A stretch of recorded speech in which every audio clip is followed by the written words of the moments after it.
आइए आज हम लोग कांग्रेस की गलतियां को गिनाते हैं। दोस्तों, एक बार सच्चर आयोग का गठन हुआ था संसद में और जिसमें मुसलमानों को आरक्षण देने की बात कही गई। उस वक्त भाजपा ने अपना समर्थन वापस लिया था और मुसलमानों को आरक्षण देने से रोका था। उसके बाद बहुमत से कांग्रेस की सरकार आई, लेकिन कांग्रेस ने मुसलमानों को आरक्षण नहीं दिया।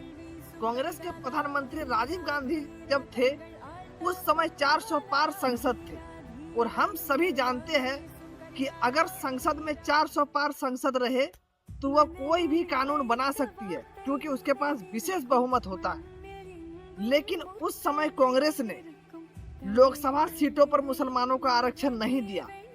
अगर लोकसभा सीटों पर मुसलमानों को आरक्षण दे देती तो चाहे पार्टी कांग्रेस की हो चाहे बीजेपी की हो, कभी मुसलमानों पर जुल्म नहीं होती, क्योंकि जब रिजर्वेशन किसी जाति को मिल जाता है तो वही जाति उस लोकसभा सीट से चुनाव लड़ सकती है। उम्मीदवार वो किसी भी पार्टी की हो सकती है। मान लीजिए कि अगर 50 सीट में मुसलमानों को लोकसभा सीट पर आरक्षण दे देती, तो चाहे भारतीय जनता पार्टी की सरकार हो चाहे कांग्रेस की सरकार हो, 50 सीट तो मुसलमानों की ही होती। और जब भारतीय जनता पार्टी मुसलमानों के खिलाफ कोई बिल पास करती तो मुसलमान बीजेपी में होते हुए भी अपना समर्थन नहीं देती।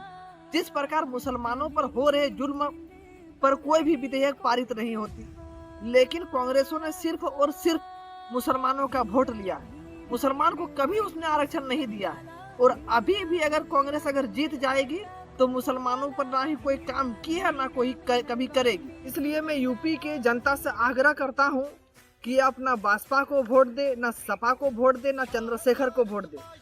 सभी मुसलमान एक होकर AIMIM पार्टी असदुद्दीन भाई को वोट दे।